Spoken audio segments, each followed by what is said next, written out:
saying that. I mean, I know I've trained with the best in the world. I know what I'm capable of. I know what I'm able to go in there and do to these people. My timing, my speed is just different, but it's my intelligence. It's my intelligence. Today I could have absolutely went there and got that finish, or I could have ended up getting fucking choked out because I was silly and I made a mistake. So what I did was I just took my time. I clinically just disposed of them in every single which way. Who's done that to Magny? Nobody. When was the last time you had a 30-27? 30-24, sorry, my fault. Been a while. Khabib Barboza, maybe? A long time ago. Well, I just did it tonight. Well, obviously the leg kicks played a major factor in it. He could barely put any weight on it. So how early into the fight did you know that leg was compromised? I am with two. I put him on his ass twice in a row. The first two kicks of the fight. The first two shots exchanges, he went on his ass, and I was like, oh my goodness, this is going to be a long night for you. That guy's going home in a wheelchair, and I fucking said it. Tonight, he is being walked home by someone in a wheelchair, and he's going to go home, and he's going to sit and reflect on everything he's ever fucking done in life.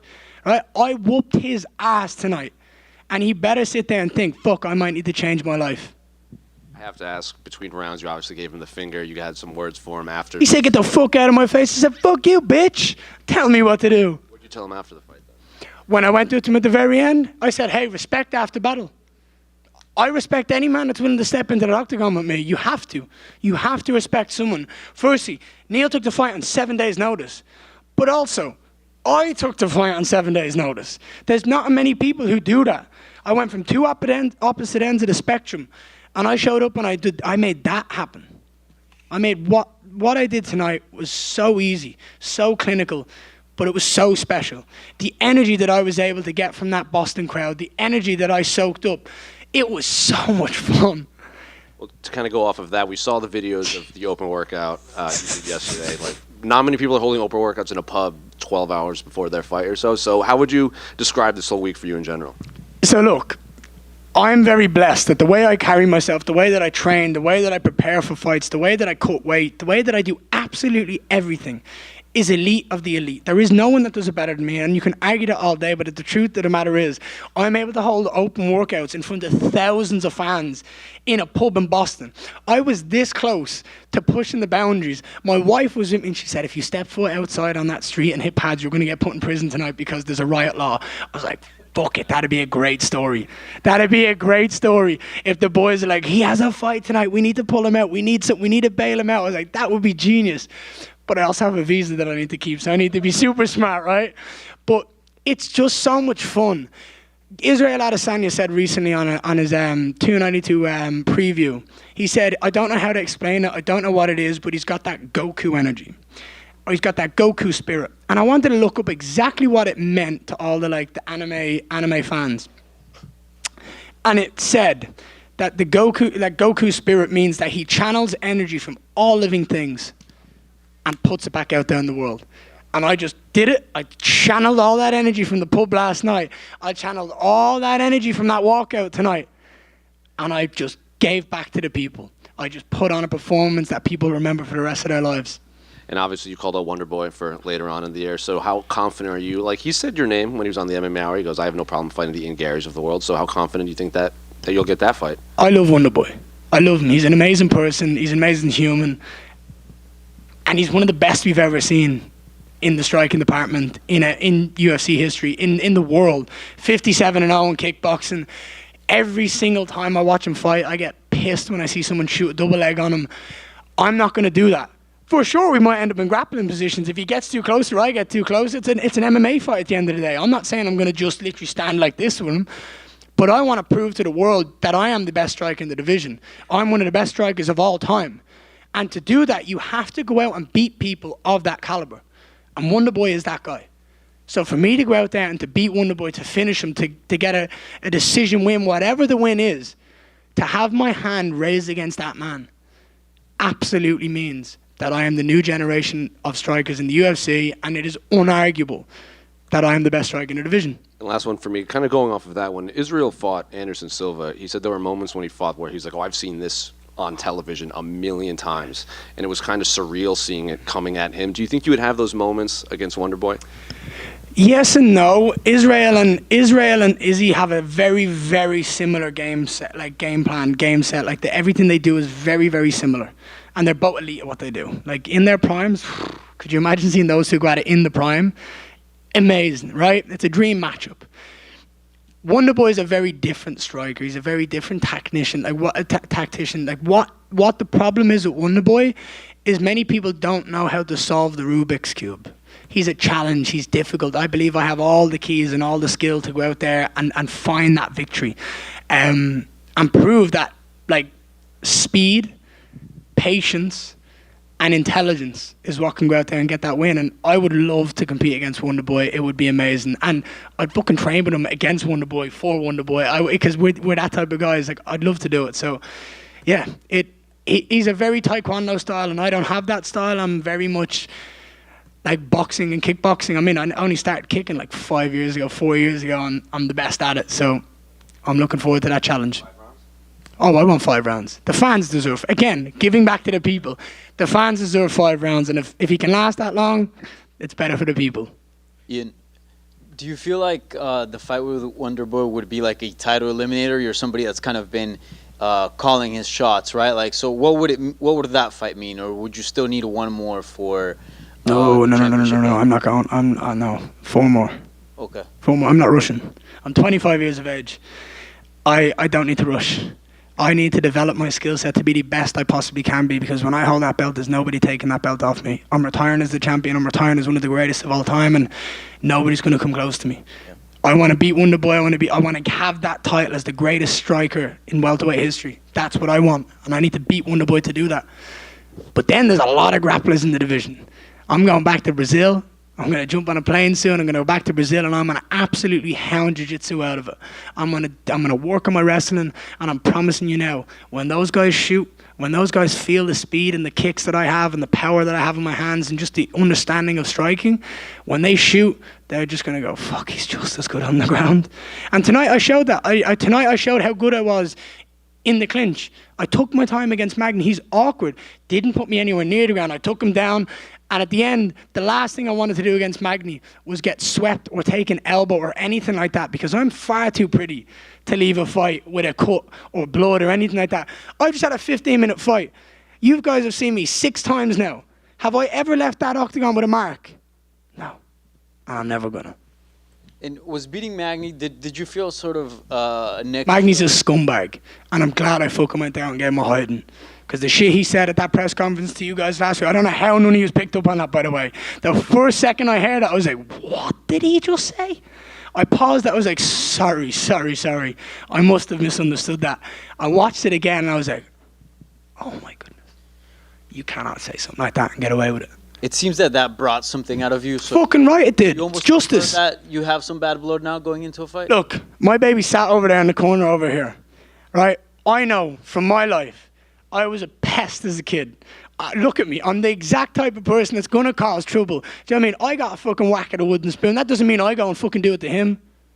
No, you break the cycle. And I see a lot of these comments being like, oh, this. If you want to be better and you want to change the world, don't do what you don't want to do to your life. Break the fucking cycle. Be a better human. Be a better man. And let's change the fucking world. And don't ever, ever, ever touch a fucking kid. That's my attitude, and I don't think there's anyone in this room that's going to fucking disagree with me. And if you do, come talk to me. Lastly, for me, you said entering this event, you're the biggest star. But now that we saw the fight, we saw the reception, just wondering, at welterweight, 170 pounds, do you feel like you're the biggest star, the biggest name right now? If I'm not right now, I will be. If I'm not right now, when I smack Kobe Covington around in a couple of fights, I will be. If I'm not right now, when I beat Wonderboy, I will be. If I'm not right now, when I have that belt around my waist, I definitely will be. Ian, here to your right. Story, pal. How are you? Long time no see. Good to see you. Yeah, here, look at this. Look at that. Very good. I'm wearing the blue for Dublin. Hey, look, bro, I told you. Baby blue for Dublin. My wife's got the dark blue. We've got the blue and navy. I'm representing the Dubs. The Dubs went out there and won the Sam. Yeah. I've got 2 friends of mine. Congrats, Sean and Brian. Look, I'm a dub at heart. I went out there today and I showed Boston, I showed the world that my roots are so deeply fucking rooted in Irish history and Irish culture that I put a suit on to make sure that everybody knew that I'm still representing the Dubs. Unbelievable. And the performance was incredible. You call out Stephen. I mean, I'd imagine you want that pretty soon. Is there a chance, though, like if they said we could get you in Dublin at the start of next year, would you hold off and wait until then? Because it seems like that's kind of the direction you've wanted to go your whole time in the UFC. No. I'm not holding off.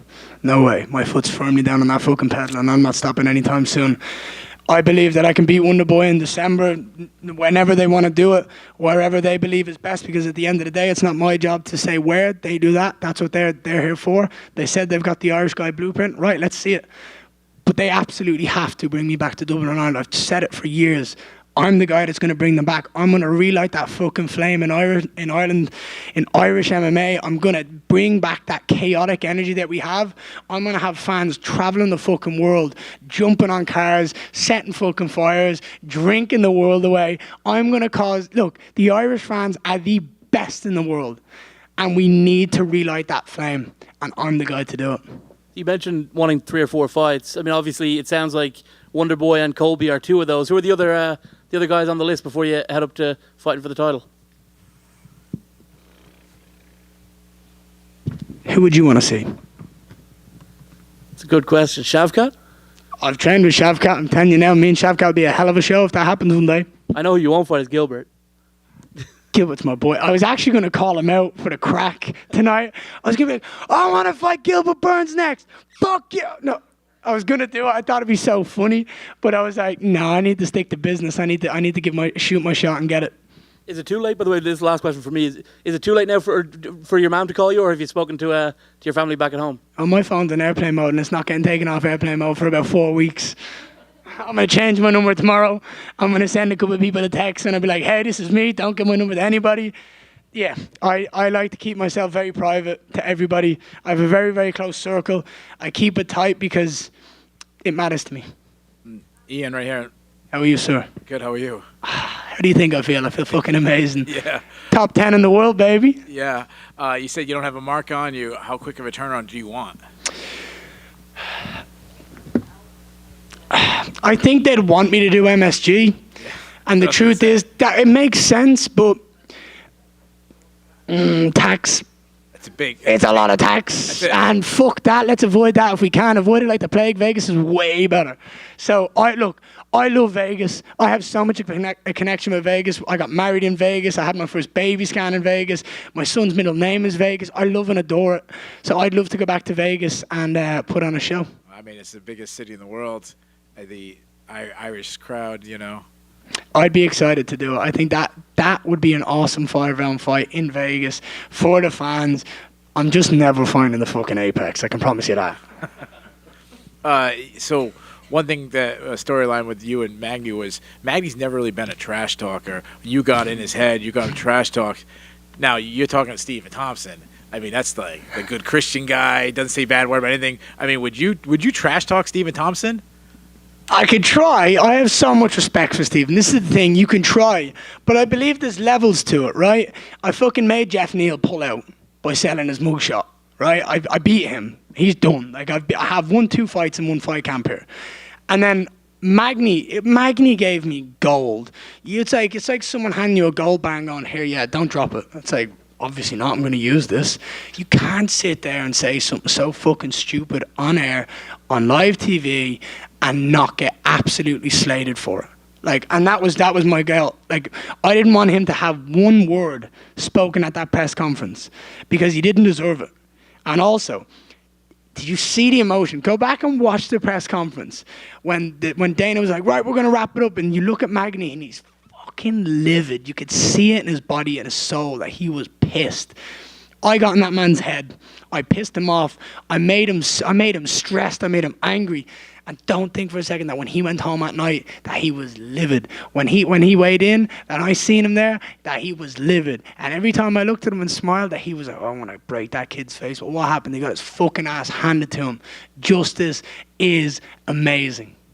And you mentioned, you said you want 4 fights so you can continue to build your skills. Oh, what's one area you say that this is the area that I need to build to be the best pound for pound fighter in the world? I think the best thing for me, is jiu-jitsu. I think to have world-class jiu-jitsu means that I can strike with anybody on the planet, beat anybody on the planet, and do it flawlessly. Right? And if anything goes sideways, whether he takes me down, whether I get dropped, whatever happens in life, the minute my butt touches that cage or the minute my butt touches that mat, we're grappling. Wrestling's done.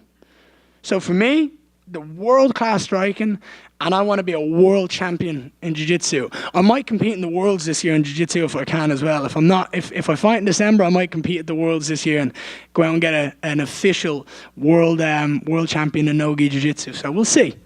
Because I've got it. Trust me. You guys haven't fucking seen it.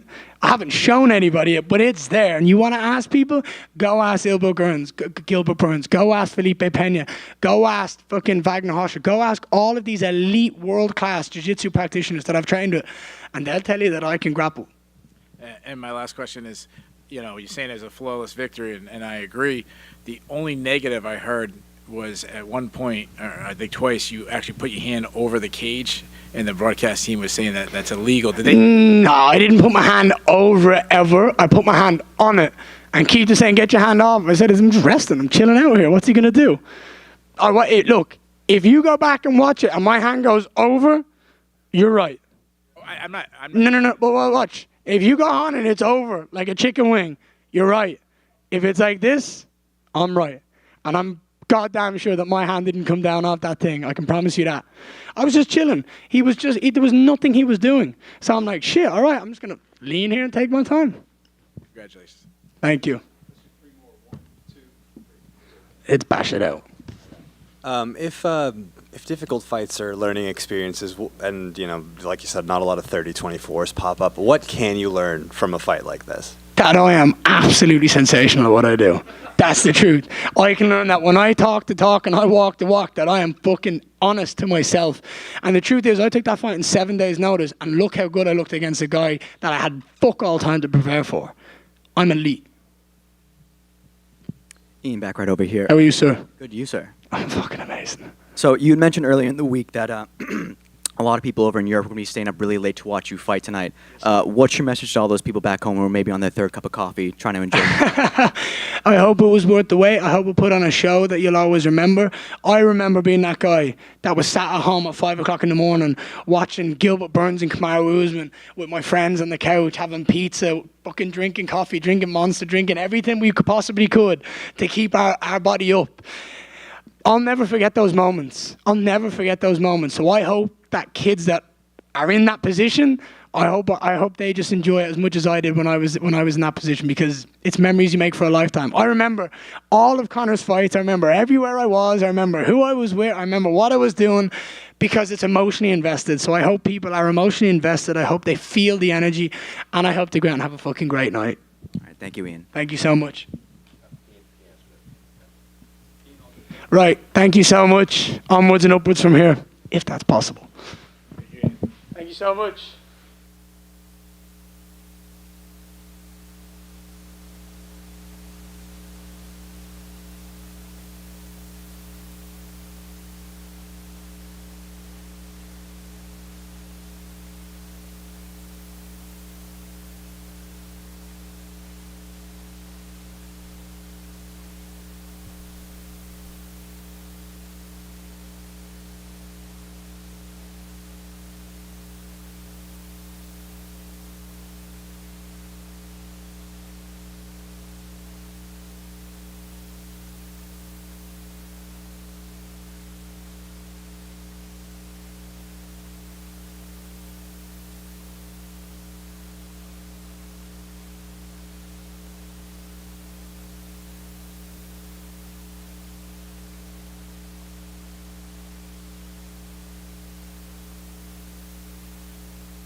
All right. Whoa. This chair made out of. The attendance was 18,293, complete sellout. The gate was 7.25 million. It's the highest grossing event in the arena's history, excluding the NBA Finals. Fight of the night, obviously Hubbard and Katana, and performance of the night, so no shockers either. Zhang and O'Malley. Yeah. They all won $50,000. We'll start with Sean O'Malley. I mean, it's not just a win, but he looked impressive doing it, right? The distance control in the first round, and then to get Aljo frustrated to land that counter. There's been some talk of like, oh, he's had everything handed to him. But after a performance like that, against one of the best champions in the division's history, this guy belongs at the top. Yeah, I mean, listen, Dana White privilege. You don't become number 2 in the world without earning it. So, and I don't pick that. You people do. So then he went in there and delivered tonight. Yeah. There is no such thing as Dana White privilege in this company. They can do that type of shit in boxing. If you make it to the top here, you know what I mean? I'm not going to say that some people can't catch some breaks sometimes. People are hurt. This and that happens. Certain matchups can't happen at one time. You got a situation where Merab won't fight the champion. I mean, there's lots of different things that can happen, but it has nothing to do with us. It's just the way that timing and everything else plays out. When you get to a title shot, you've earned it here. What did you think of his performance? Who? Sean, tonight. How good did he look?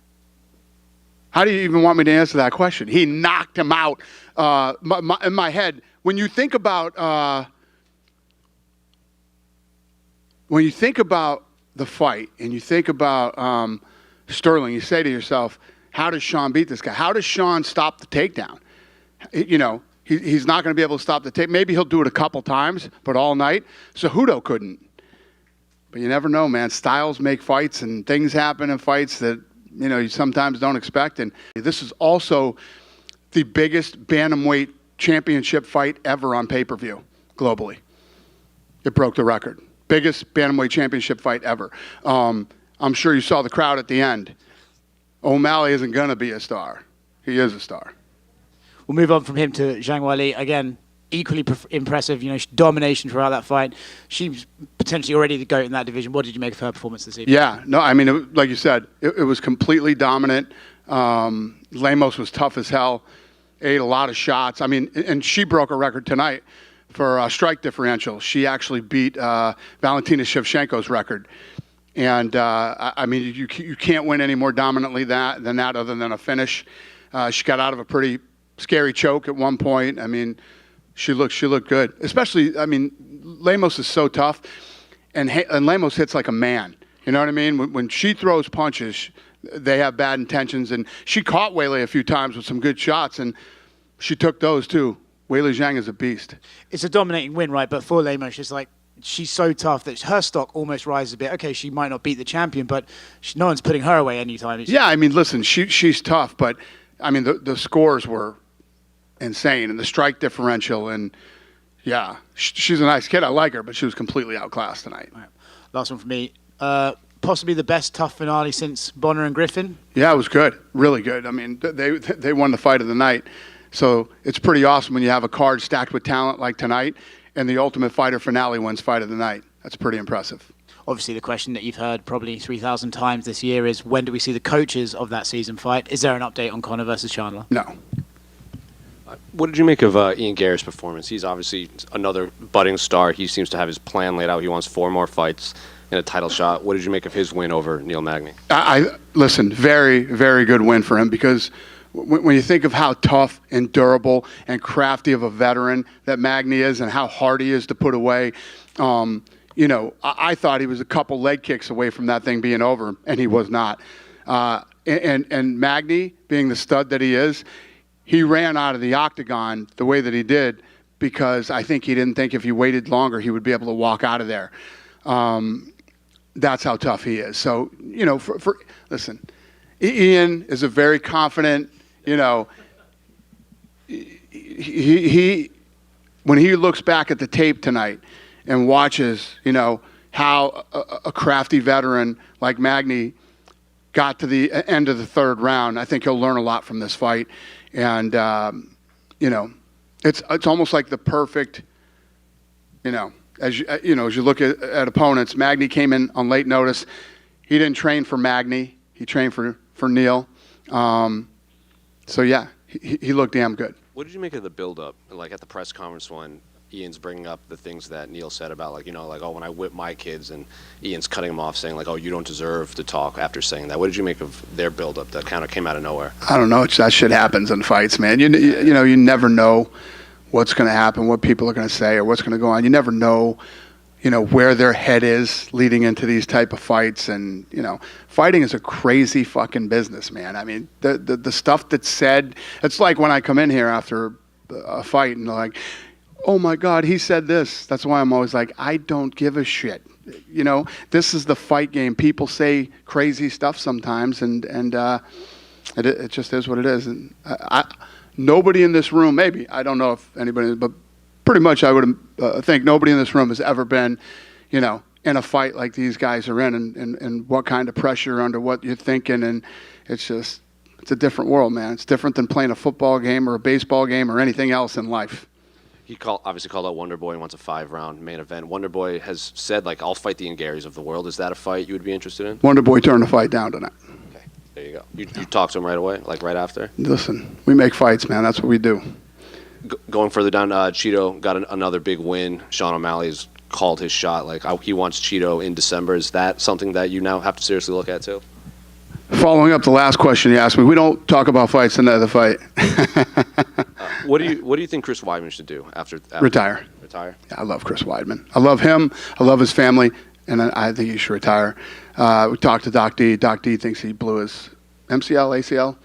He blew one of the CLs, and guy's just coming back from a gruesome injury, and listen, man, Father Time is not our friend at all, but definitely if you're a professional athlete, it's... So if he comes up to you and says, I want one more fight, is that something you say, like, hey, maybe let's talk about this? First of all, depending on the damage to the knee, you're talking another year. Right. So I would say, Chris, I love you. Please retire. Dana, right here to your right. Given kind of where Ian is right now in his build, do you think it's time that the UFC finally goes back to Dublin at some point with him as a headliner? No? Not yet. One more move, then we go to Dublin. Gotcha. And kind of sticking with the locations, you had expressed after Weili's last fight, that I believe it was her last fight, or maybe it was when Yan Xiaonan won, that you want to go back to China this year. Is that something that we should expect to see Weili in the near future? Probably. And then one more from me. We talked to Joe Lozon yesterday at a Q&A. This is the first New England card you guys have held where there's no New Englanders on it. He said that he had hit you guys up a bunch to get on this card, and that he was told his services weren't needed. It wasn't that his services weren't needed. The card was full at the time that he was asking. We already had the card full. Gotcha. So, like, you're cool with offering him fights if he wants to fight again? I would like Joe to retire, too. You know what I mean? It gets to the point. It's like Chris Weidman. We're talking about Chris Weidman a minute ago. Weidman reached the pinnacle of the sport and did it in spectacular fashion, knocking out one of the greatest of all time, right? And what's now? Why? You know what I mean? To come back and feel it one more time. We felt it tonight, and he blew his knee out, and he's going to have to go through crazy surgery again and recover from it. It's just like, wow, you've already done it all. You've accomplished everything that you could hope to accomplish in the UFC. And saying that, so is Joe Lozon. Joe Lozon at one point held like the most fight of the night bonuses or performance bonuses or whatever it was. You know, he's been a part of the Ultimate Fighter. He's done so much in the sport. You get to an age where it's just like, come on, guys. And last one for me, the tough finale. Sometimes we see guys that lose the tough finale, like that's it for them. They don't have another UFC fight. But Cody Gibson, safe to say that he'll be sticking around? Yeah, everybody's blowing me up saying give them both a contract. Yeah, he'll be sticking around. And actually, I lied. I have one more. We didn't hear from you after Corey Sandhagen's win recently. I guess I just want to kind of figure out what you thought of it and kind of where he fits in this picture. Yeah, listen, he's a stud. He's been apologizing to me nonstop about his performance. He needed elbow surgery. He hurt himself. And I said, kid, every fight can't be the greatest fight you've ever seen. Your performance before that was amazing. You stepped up and you took this fight again on short notice. Stop beating yourself up, man. You know what I mean? Every fight you see isn't going to be the greatest fight you've ever seen. And every fight you fight can't be the greatest fight you've ever fought.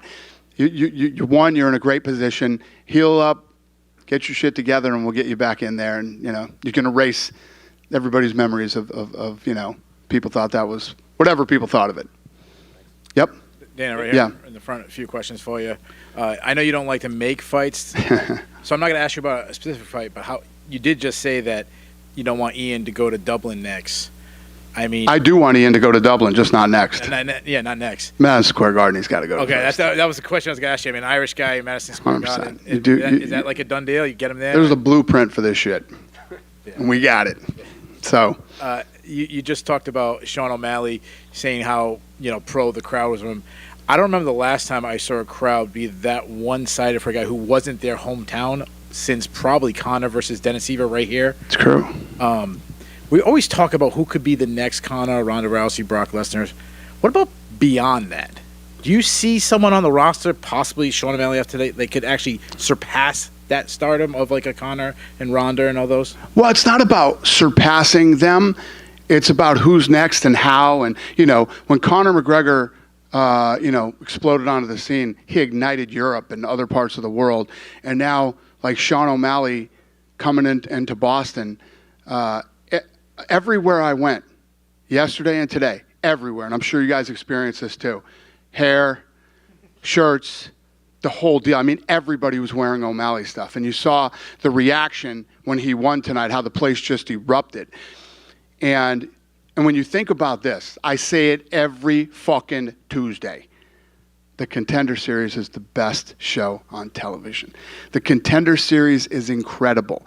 Now we have 2 world champions from the Contender Series and multiple, up-and-coming stars coming off that show. And if me and my crew, Hunter, the matchmakers, we're sitting at the office. It's fucking 4:57. We jump in the car and we drive over the Apex every Tuesday and literally watch the baddest fights that you could possibly see. And most of the media guys that are here do it too. I love the Contender, and the Contender is really this streamlined to the world championship right now. It's awesome. I think that's a perfect transition to my next question. Obviously, the Contender Series is continuing to build stars.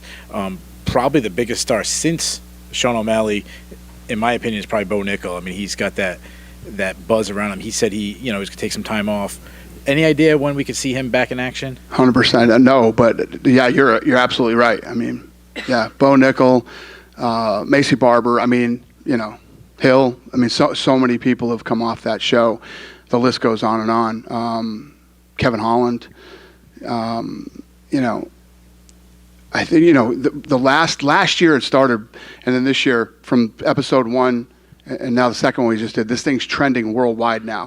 When we do fights on Tuesday nights, they trend worldwide on social media. So, so before these guys ever set foot in the UFC, millions of people have seen them fight on the Contender Series. It's awesome. And Dana, my last question. And you know what's crazy? I'll tell you this too. So when I first started the Contender Series, right? So we used to take the numbers. We would judge guys by the numbers that they pulled. We had all the numbers written down on the wall in there on numbers that they pulled. How many millions of people watched the fight? And O'Malley was, from day one, number 1. And my last question, obviously we just wrapped up the newest season of Ultimate Fighter. The finale was absolutely fantastic. But what was your overall thoughts of the entire show in general? Yeah, it was a good season. I mean, since the Spike days when we first blew up and we're pulling massive numbers and things like that, the attention and the promotion that ESPN has given this season of The Ultimate Fighter has been incredible. So, yeah, it was good. Especially, like I said, when you have a finale. When's the last time an Ultimate Fighter finale was the fight of the night on a card like this, in a city like this? So, Dana, to your right pretty here. awesome. Yeah. What do you think should be next for Aljamain Sterling? Going into the fight week, he was talking about potentially going up to 140. That's probably what he'll do. I don't know. Has he been in here yet? No. Yeah. Yeah, ask him. But if you're asking me right now, I'll bet he's going to say, I'm going to move up. Okay. Yeah. If he were to want, say, like an immediate rematch or something like that, he was a very successful champion. Not even thinking about that right now. Okay. And we also had Michael Chandler here as a guest. He was saying that he kind of expects the fight with Conor to go down in December. I wonder if there's any update on that now that the tough season is. He just asked me that too. I'd say next year. Yeah, and we also had Tatiana Suarez as a guest. She wants the next shot. Could we be looking at her? Who said that? Tatiana Suarez. Oh, yeah. No, she looked good. I don't know. We'll see. But yeah, I mean, she's a little badass too. Thank you. Fun fight. Yeah, buddy. You're right. You mentioned, you want one more for Ian, probably MSG in November. But can you kind of confirm that next year, all going well, there will be a return to Dublin? We shook hands. I guaranteed him. We made a deal. So you mentioned this Conor fight may be happening next year. Why not December? Is that completely off the table at this stage? No. Is the USADA thing a problem? Oh, you're talking about Conor? Yeah. Oh, I thought you were asking me if we would go to Ireland first if it's off the table. It's not off the table. Anything's possible, but I don't know. I can't. You're asking me questions I don't have the answers to. Why not December? Who the fuck knows? I don't know. We'll see how this thing plays out. One more as well. Your two sponsors with Prime, KSI and Logan, getting back in the ring. Are you going to watch their fights? And what do you think? Who? KSI and Logan Paul. Oh. They're fighting again? They're back. Like they're fighting on the same card. Oh yeah. Okay. Listen, I like Logan. I like Logan a lot. Great kid. Who in this room thinks that's a great fight? He's fighting. Raise your hands, please, if him and Dylan Dennis is a great fight. I know he's fighting. Nobody? Not one guy? Dan, a question over here, kind of a hypothetical. Obviously, Sean is a big draw here. He's from Montana. There's a big fan base from him in Montana. Any chance ever in history there might be a card in the Treasure State? Well, I love Montana. I love that state. I never say never, but we're not thinking about it right now. Dana, over here. Yeah? Any update on light heavyweight title, Yuri Prochaska and Alex Pereira? Yuri is healthy and ready to fight. Are they ready to fight? Yeah. I mean, do you know when, maybe? I do not. If I did, we would have announced it. Okay. Thank you. Hey, Dana over here, sorry. I have to ask for the people in Ecuador, do you think Michael Morales will fight again this year? And if so, can you tell us when? I have no idea. Thank you very much. You know I've been here too long when these are the fucking questions you're asking me now. Hey, when this guy's going to fight, what about that guy? What do you got? Hey, how you doing? Good. So I talked to the great John Anik, and he thinks the Patriots are not going to go to the Super Bowl. Are you ready to reprimand him, or what do you think about that? That's just fucking rude. John Anik, are you crazy? I would love to see them go to the Super Bowl again, but I say it all the time. Over the last 20 years, the Patriots have given us so much joy and happiness, you know what I mean? We can take a little rebuilding time if we need to, but shame on you, John Anik. Question for me. Obviously, you brought up the Contender Series and Sugar Sean O'Malley coming from that system and making his way up to the championship. But there are so many different promotions like Ring of Combat with the great Lou Negale, who I work for, and also like Titan FC and a bunch of different feeder systems. Like, is there any talent that you have your eye on, or somebody that you're going to be inviting to the Contender Series that you have high hopes for, or anybody? Well, we're in the second week. We got 8 more weeks left of the Contender Series. Fair enough, sir. So, yes, we have tons of talent coming through there. And I don't think we've turned down a fighter. We've picked every fighter in the first 2 episodes. We haven't even – we picked every fighter that's fought on the last 2 episodes. So, listen, I love Tuesdays. It's my favorite time of the week. I love that show, and I'm excited for the next 8 weeks. And, there's tons of talent coming through. You got an eye for talent. I have to admit that. Thank you. Nevertheless, is there anybody on this card that popped out? Like, Ian Garry was amazing. And is there anybody that, popped out for you on the card that you really stood out for you, that you're going to move up? Or well, anybody? I would say the entire undercard looked incredible. I mean, as you got into the main card, there are a lot of fights that people were highly anticipating. But, when you talk about Gibson and Katana, unbelievable fight. When you talk about Silva, there was just so many great fights on the Rodriguez. I mean, the undercard was incredible. Fair enough. Thank you very much, sir. Thank you, sir. Hey, Dana, just a quick one. Any update on if you guys are coming back to Atlantic City this year? I know that was rumored for December. I don't know. Yeah, Dana. Good enough. I hope so.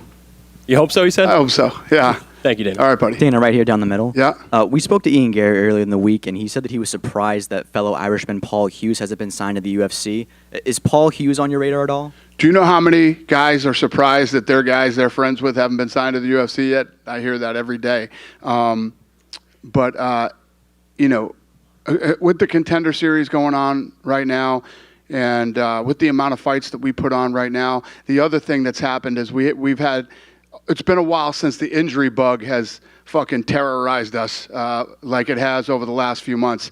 So if he is somebody that is that good and that we're interested in, Sean and Mick will find him and bring him in here. And Conor McGregor was tweeting after Kurt Hallball's win that he wants to see him rematch Lee Hammond from this season of The Ultimate Fighter. Is Lee Hammond potentially going to get a second shot at the UFC? I don't know. We'll see. And last one for me. You said this event broke the bantamweight title fight pay-per-view record. Yeah. Do you have a current estimate on that number? I do, but that belongs to ESPN, so I don't give that out anymore. But yeah, it crushed the record for the bantamweight championship. Yeah, this thing broke tons of records. The gate, the pay-per-view, social media was massive too, and now that he won, it's probably going to be even bigger. And I guarantee we're going to do an economic study on Boston. You know, the economic impact that we had on this city had to be massive too, for not a Celtics or Bruins game or Patriots game. You know what I mean? So, yeah. Thank you, Dan. Big night. Hey, Big Dana, night. How are you? To your left. Now, given O'Malley's meteoric rise, right? You know, Snoop Dogg at the Contender Series, there have been a lot of people saying that he was going to be a champion really early on in his career. Was there a moment where you knew that he would be a future champion, or you first thought that? Well, I think people thought that for a long time, and then he got a lot of criticism after the Cheeto Vera fight. You can never tell in this sport, man. You never know how. Listen to me. Don't fucking lie to me. How many people thought he was going to win tonight? Raise your hand. No, go ahead. Raise your hand. Don't be shy. One guy? Two guys? No? Yeah? You? How many reporters are in here tonight, Lene? Huh? 70. There's 70 reporters in this room right now. One guy raised his hand that thought Sean O'Malley was going to win tonight, right? Who the fuck knows? This sport is crazy. I mean, anything can happen on any given night. And it happened tonight. You know, most of you that follow the sport and are educated in the sport said what everybody said. How does he not get taken down and absolutely destroyed on the ground? How does he stop the takedown? Maybe he'll stop it a few times, but this goes, the longer this thing goes and the more he defends the takedown, he's going to be in big trouble. And here we are in this room now talking about how Sean O'Malley is the champion. So you don't ever really, let's talk about Bo Nickel that he brought up the other day, a couple minutes ago. He was great. Unbelievable. Once you crack that top five, very few people make it into the top five, right? It's a whole nother ball game when you're in the top five. So 69 reporters in here said no. One guy raised his hand and said yes. What the fuck do I know? You talked about wanting to do an economic study, and this weekend, especially in Boston, it seemed like a lot of green hair and a lot of country hats for that Morgan Wallen concert, right? Given the impact that Sean had, have you seen something like that around a city that one fighter can have so many people? You know, not since the rise of Conor McGregor, yeah. Not since the rise of Conor McGregor. And Ronda, too. Ronda, when Ronda started to really take off, Ronda had that buzz, too. Chuck Liddell. Given how well it did in Boston, would you consider coming back anytime in the near future? I know that COVID really impacted things, but... Anytime I get an excuse to come back to Boston, I'm coming, believe me. Like I say, when we go to all these cities, and you know, listen, we've been selling out since you could put people back in the arena again. And there's so many places that we haven't been. Tonight, when we do these events, we have lots of sponsors and other people here. So people were hitting me up tonight. When are you coming back to Chicago? When are you coming back here? When are you coming back there? So, so many cities that we got to get back to. But I love this city. I love the Encore. I love the food in the North End. I mean, it's just, I love the steak tips out in South Boston. I'll get back here as many times as I possibly can.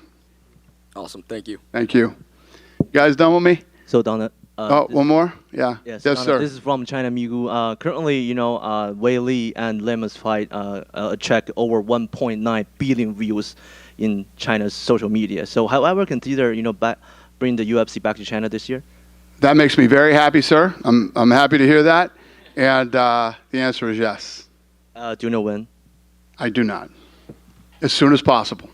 So you see Weili, from 2018 when she got into the UFC, and now she improved herself very well. Who do you think the next challenger for her? I don't know. If this game, we're working on that right now. She's up next. She'll be in here. I think you should ask her who she wants to fight. She's the queen. She's the champ. She's a beast. She could do whatever she wants. So, talk to her. Cool. Thank you. Good? All right. She's up next. Have a good night, boys.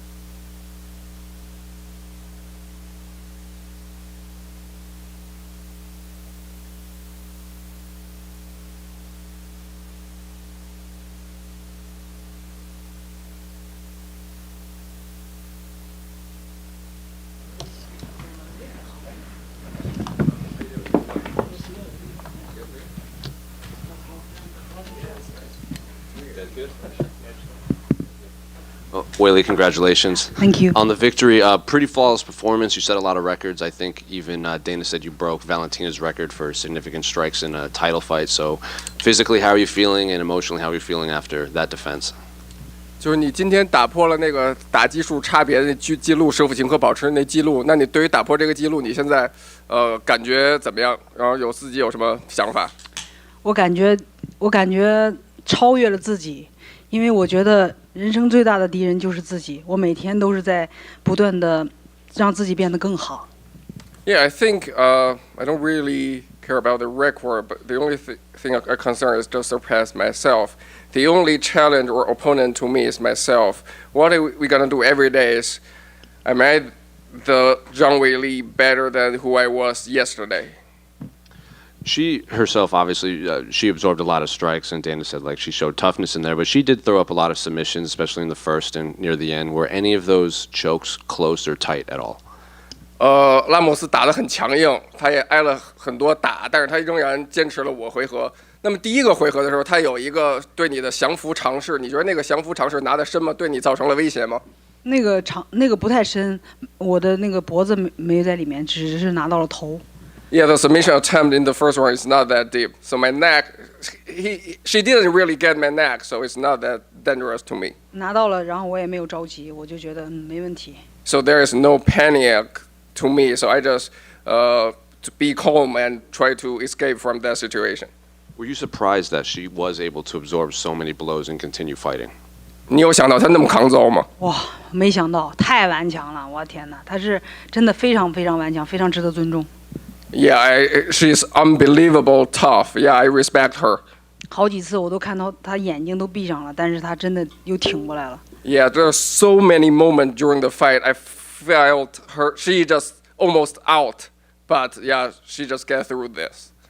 Dana White was in here, and we asked him who he thinks you should fight next, and he said we should ask you who you want to fight next. So, who would you like to fight next? 他刚问大拿说：“那你下场会打谁呢？”大拿说：“应该问你，你是冠军，你说了算。那你想打谁？”打蜜糖吧。Sean O'Malley. How about this? I think you got it. When would you like to fight next? I guess is there a date or time? Because it's been a while since we had last seen you fight. How active do you want to be over the next year? 下场比赛想什么时候打呢？有什么想法吗？我现在因为我从3月份就从家里出来了，一直到现在已经有很长时间没回家了。然后我先想回家休息休息，看看自己的父母，然后再决定下一场比赛什么时候打。Yeah, I started my training camp this time since March, so I have left my home for a couple months for such a long time. So the only thing in my mind right now is just return to home together with my family.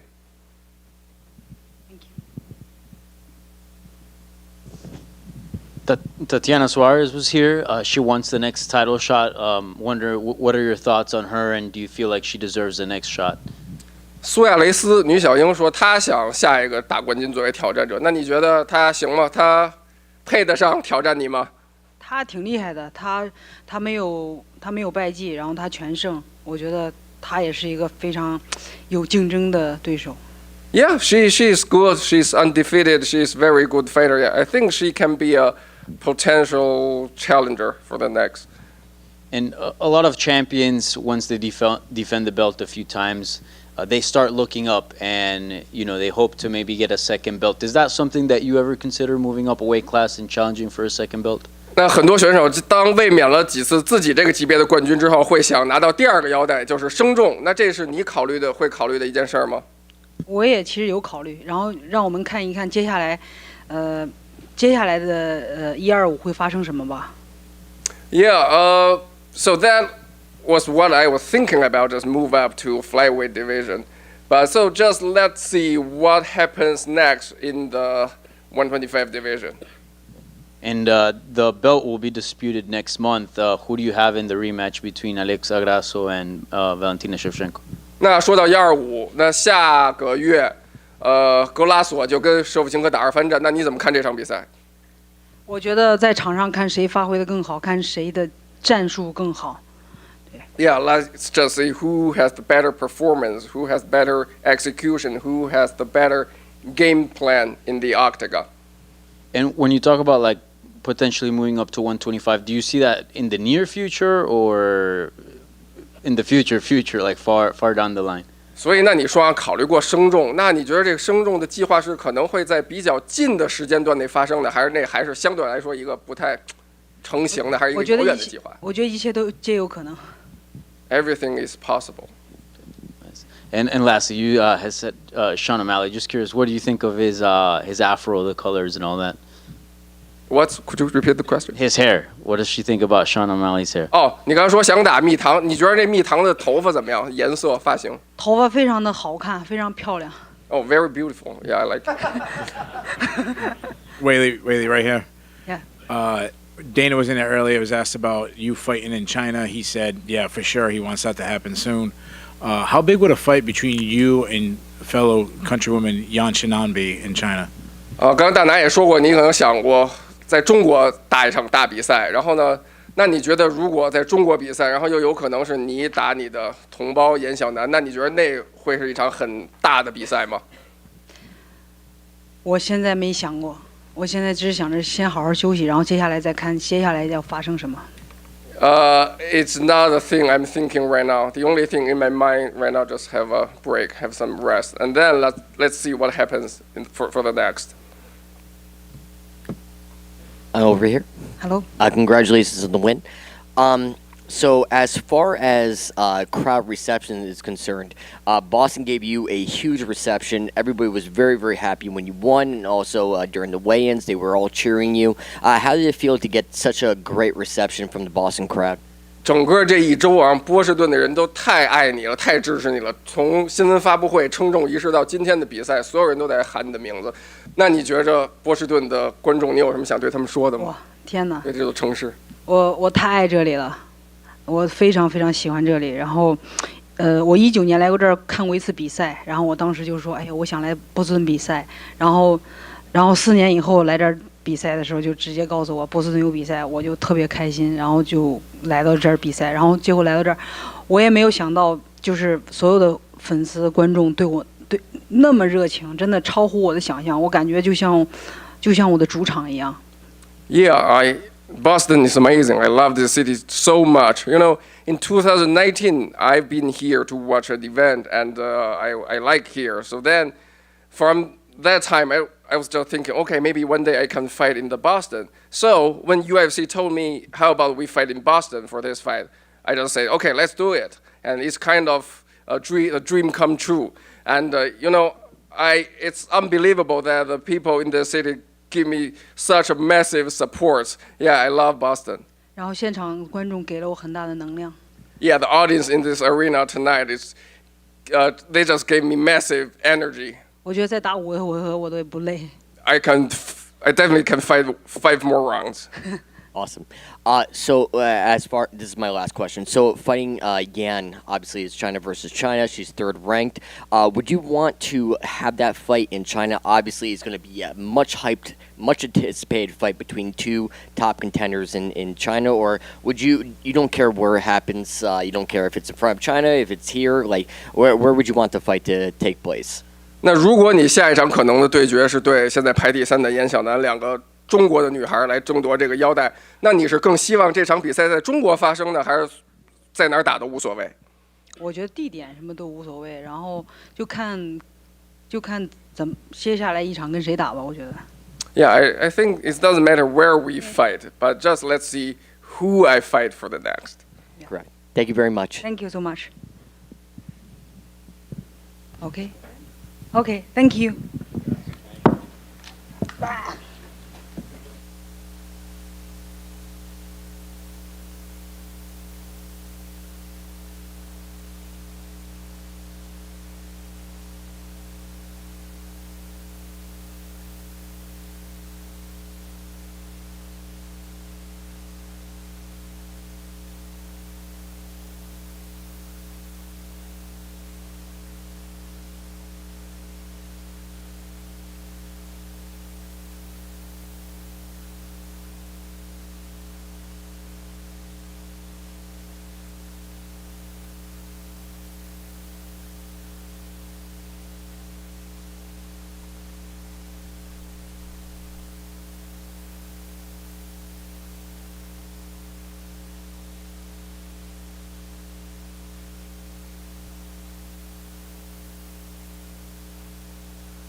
What's up, guys? Hello, Aljo. Thank you, first of all, for coming back to talk to us. I know it can't necessarily be easy. You've had a few minutes now to think about it.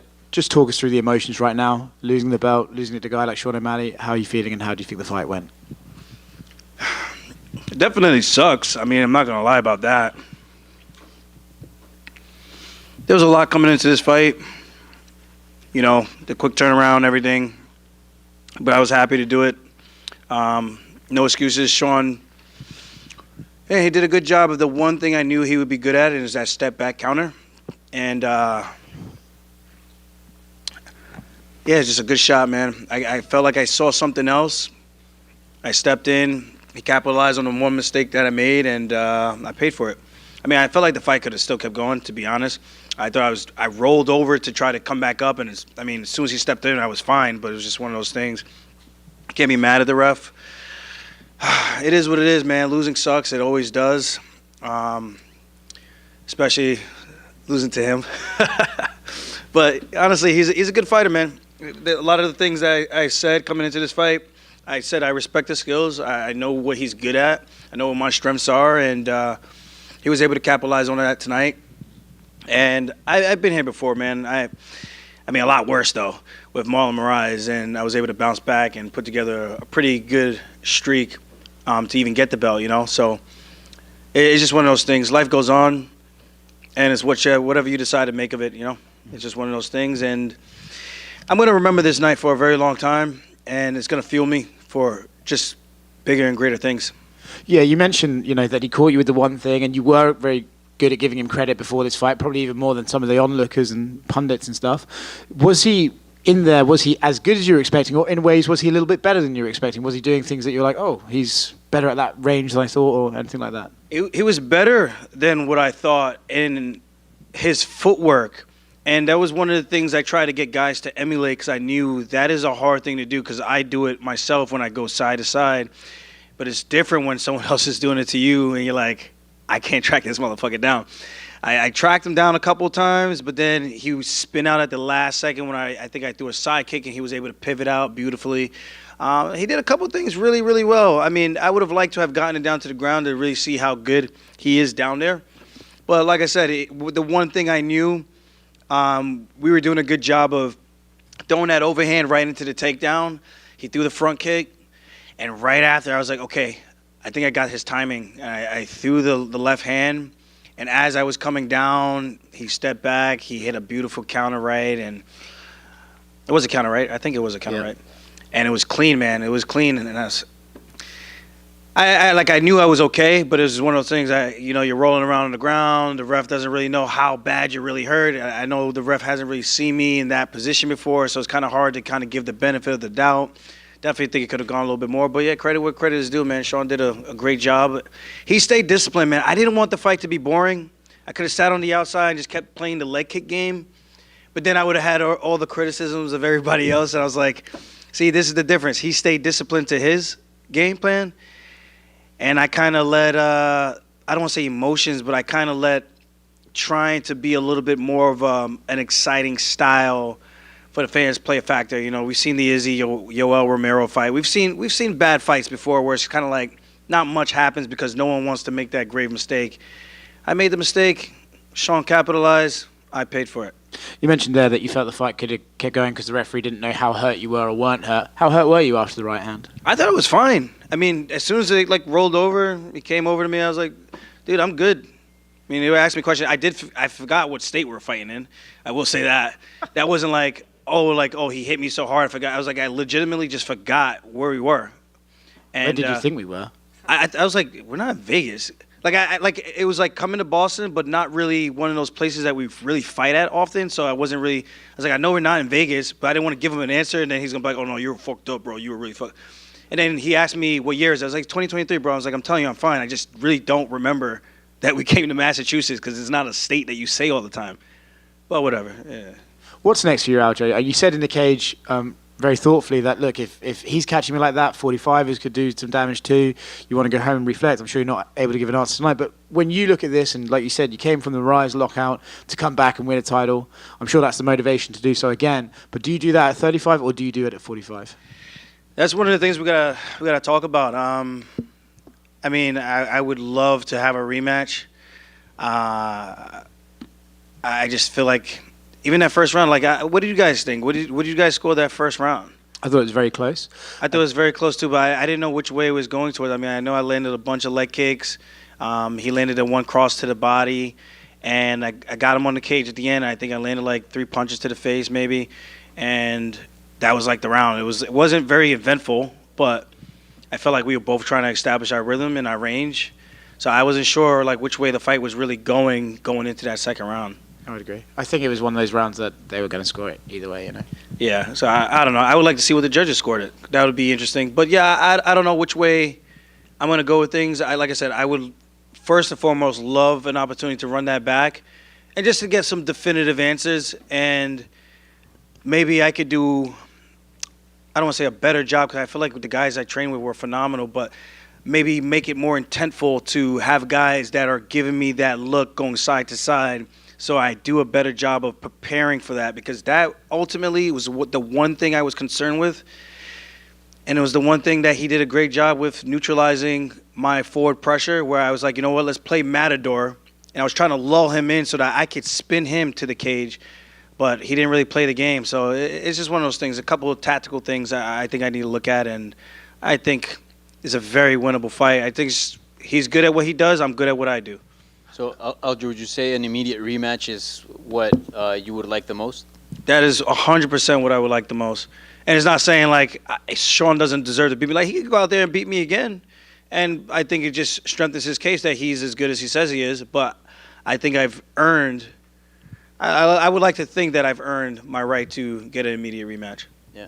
And if you can clarify to people, because everybody says, oh, you know, he's huge for bantamweight, and obviously you are, but how hard are these weight cuts? Like, can you continue to fight at 135? No problem. I mean, you've made championship weight all the time, so. I mean, I could. Do I really want to? Not really. I wish we would just do like cage side weigh-ins like an hour or 30 minutes before, because guys won't cut the weight that we cut. It just would be impossible. And I think you would start seeing more people fighting up 2 weight classes. I truly do believe that. It's the same thing like wrestling and jiu-jitsu tournaments. You just can't compete when you're getting hit in the head, like severely dehydrated. It just wouldn't happen. I think guys would be smart enough to not do such a crazy thing. But I can still make the weight. It's just a lot harder, and it's a longer duration of dragging out that weight cut and trying to shrink incrementally all the way until fight week, until I step on the scale. And you had been very open about the August 19th date being a concern, that you didn't know if your body was going to be ready. You told us at media day that you felt 100%, but that's obviously pre-fight. Now that it's done, did you enter the fight 100%? Did the immediate or the quick turnaround affect your performance, you think, in any way? I'm not gonna do that to Sean. I'm not TJ. I'm not gonna do that. I felt like I had a pretty damn good training camp. I think it's just the one thing that we probably left. I thought we left no stones unturned. That was the one thing we left unturned, was the footwork. But we thought we did a good job of it, but we didn't really simulate it as well as I thought we did. And I felt good. I'll leave it at that. I felt good. No excuses, man. I truly did feel like it was my night, and I made one mistake, and I paid for it. Thank you. Aljo in the front right here. All 3 judges actually had you winning the first round 10-9. Oh, that's nice. That's nice to actually win a close round. I feel like whenever it's a close round, I don't get it. Like, I don't get the round scored for me. But that's cool to hear, because it makes me feel like the work we were doing in the first round, now it actually, like, it gives me a little bit more clarity going forward, so that I know what type of tactical approach I want to take. Because Sean is not a guy you can fight just going forward, because he won't give you the opportunity to just sit and set his feet. He doesn't do that. And that is one of the things I've been saying about him for a very long time. He has really good footwork, and he has a really good 1-2, and a good step-back counter. And he does it well from both stances. Me, I take you down. I think it's relatively known what I do on the ground. So he was able to implement his game plan and cause me to make the mistake. And congrats to him. He's a world champion now. He can actually solidify. I don't want to say solidify himself, but he can actually credit where credit is due. It's one thing to kind of get catapulted into that without actually proving yourself, but he proved it tonight, and he did something that a lot of guys couldn't have done to me in a very long time, and I think that's worth something to note. Kind of going off of that, a lot of the narrative after media day was, or your last few media days, is you were one of the few champions that says, like, I could lose, because a lot of these champions, they come in confident, they say, well, I'm going to beat this guy and then move on to this. But you've always been like, I might lose, like Sean might become a superstar after he fights me. So why has that always been your mindset, and why do you think other champions kind of don't carry that same mindset? I don't know. I don't know what makes them tick. I know for me, if you keep it real with yourself, and I think it helps you make the dangers a little bit more real when you actually face reality that you can actually lose. When you go in there, it's a fist fight, man. It's not we're sparring with shin pads on, bigger gloves, 16 ounces, headgear. No. This is shin bone on forearms, on your legs, the side of your head. 4-ounce gloves, pretty much bare knuckle, as close to bare knuckle as it gets. It's a tough sport. So to pretend that you are this invincible thing, I think is a little bit of a disservice. I think it helps me stay humble, and it helps me work harder, because I know there's always that possibility that this guy can have his night. And like I said, I was like, it has to be a cold night in Boston for this man to beat me, and that's kind of how I'm feeling right now. It's been a cold week, this entire week out here in Boston. That should have been the foreshadowing right there. Like, hey, man, something's up. Let's try to tighten some things up before we step into that octagon. But I think it's just a good mindset to have going in, that there is a possibility you could lose, but how can you make sure you line everything up and give yourself the best opportunity to win? Last one for me. They cut to you during Chris's fight. They would show you in the back. Was it hard watching that fight? Not hard. I mean, the hard part was obviously his leg and seeing him get kicked to the leg over and over. Like, that was the hard part, because I'm just thinking about health after he's done fighting. And it's always tough to see stuff like that. And I know Brad, because I trained down there at Extreme Couture. He's a cool dude. And I'm just glad both those guys came out as healthy as they possibly could. And hopefully Chris's legs aren't as severely beat up as it looked, because that's unfortunate. I think the guy's had like 25 or 26 surgeries, bro. And that's a lot. So hopefully he has a speedy recovery, and that's my guy, man. He's always been Captain America to me, someone I always looked up to. He just felt like he was always invincible, doing things that were unthinkable, and made it all possible. Like, to see him doing that kind of around my age group, not really, but kind of. Aljamain, up to your right, speaking of your teammates and your coach Ray and Al and Marab, I mean, what you put together in this title run was spectacular. I know it's hard to process that now after a loss, but I mean, it was cementing yourself as one of the best bantamweights in UFC history, and it was really the title run that put you on another level. In terms of your team, I mean, you must be very proud of what you guys have accomplished. Obviously, you're not done yet, but what you've accomplished so far. Definitely proud of everything, man. Glass half full. Like, I get choked up when I talk about this. Like, I don't come from the best household, so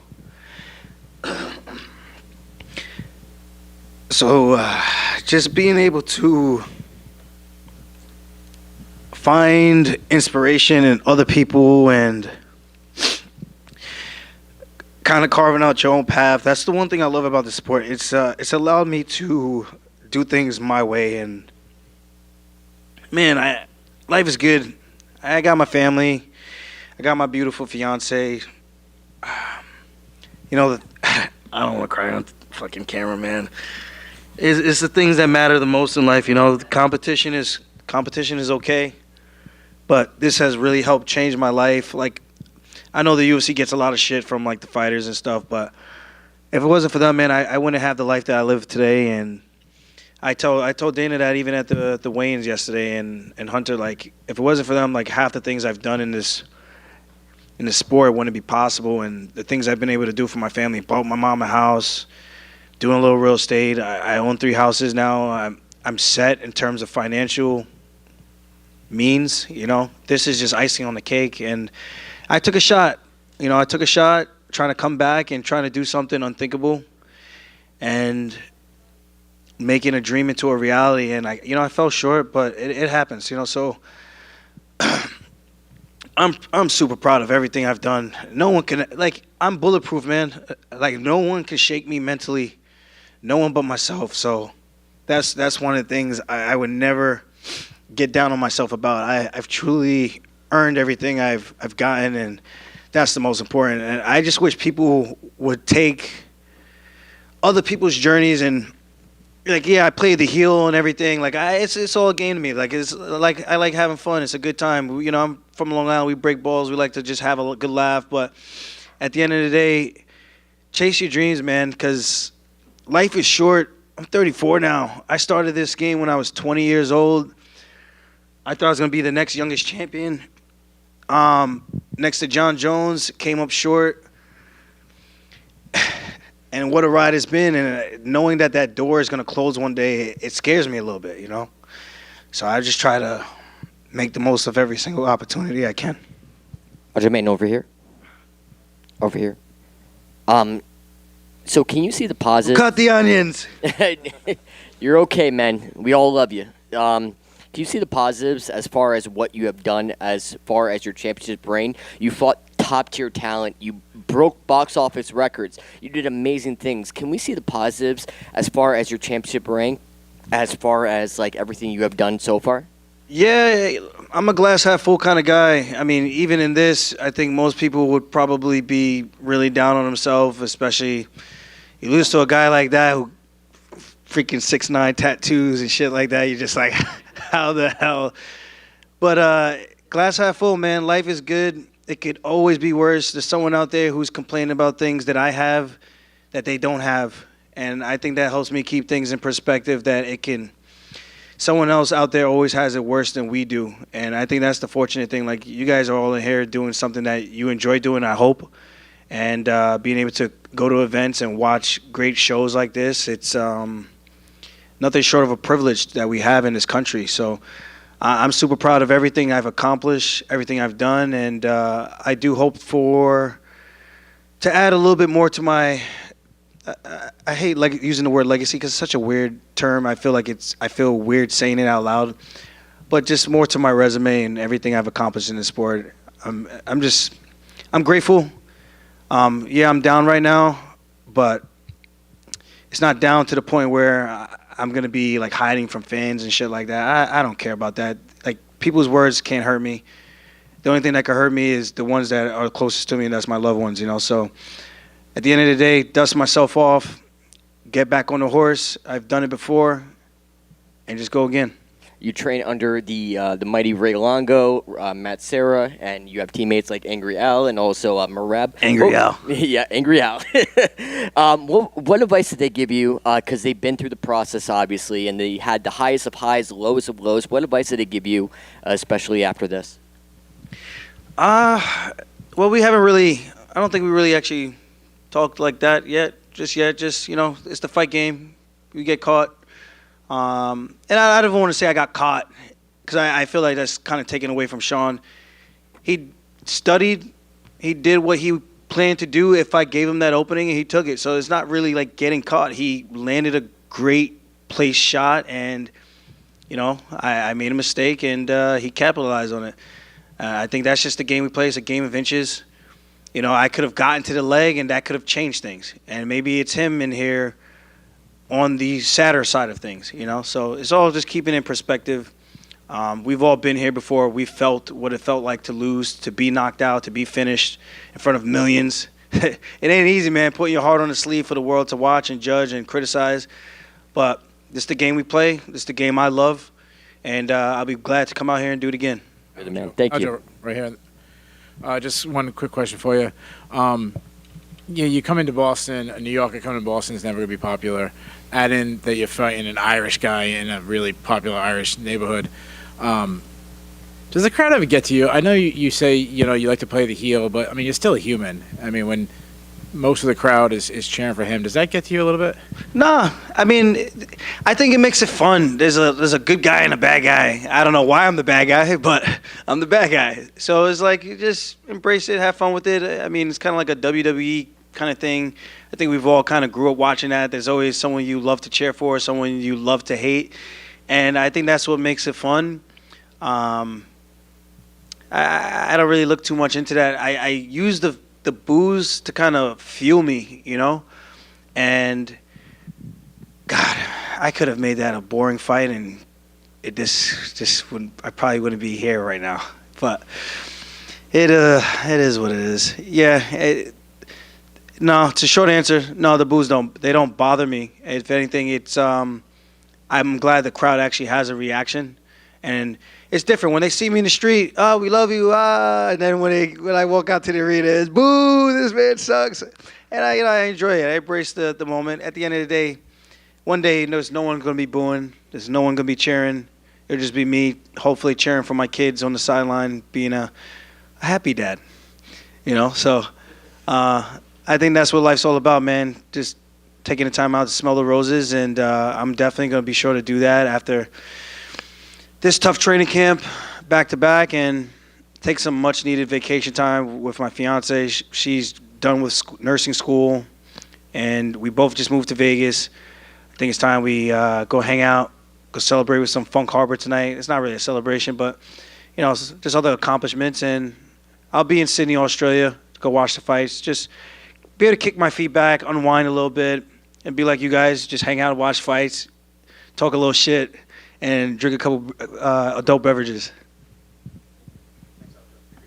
Thank you, guys.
Sean, earlier this week you were saying that it kind of did feel like your story needed to see you win this title on Saturday, but you still had to go in there and beat Aljamain Sterling.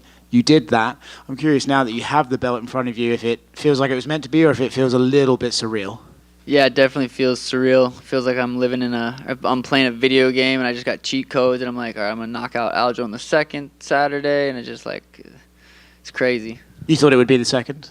Yeah, I mean, a lot of people kept telling me that I have a weird feeling it's going to be in the second. I had that feeling. I don't know if I ever said that out loud, but I was like, I feel like it could be I feel like that fight could have kind of played out how I expected it to.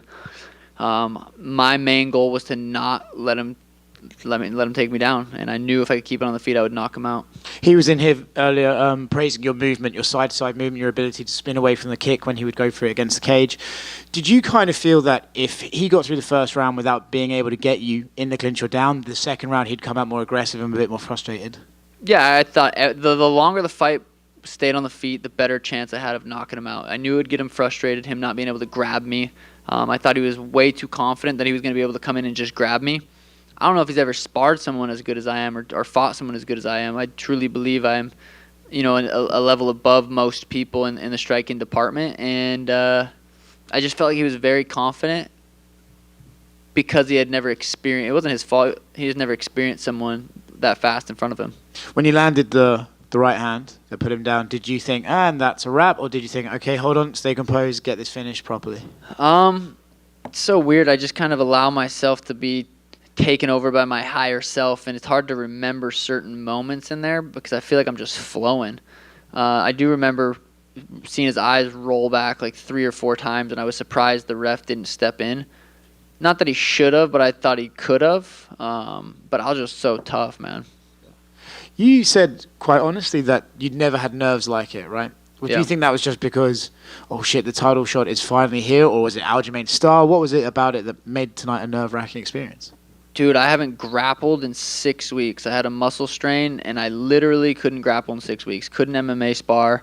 I was the main event in Boston. There was no shot I was pulling out, but we haven't grappled in 6 weeks. 6 weeks from the date from today, I hurt my I had a muscle strain right under my rib, and I couldn't grapple. And so coming into this fight, fighting Aljo, every time I did interviews and I was saying it's life or death, I cannot get taken down. It was because I didn't know if this would hold up, and it's fucking sore right now. And I don't know if it was from a kick or just from the little bit of scramble or the little bit of grappling we did, but it's definitely like it's not super painful, but I definitely feel it. So dealing with those mental demons coming into this fight, knowing I was injured-ish, like I literally, we didn't grapple one day in the last 6 weeks. Didn't grapple at all fight week, and I kept saying in every interview, it's life or death if he takes me down. And I was kind of referring to that, but I wasn't, going to come out and say I'm injured.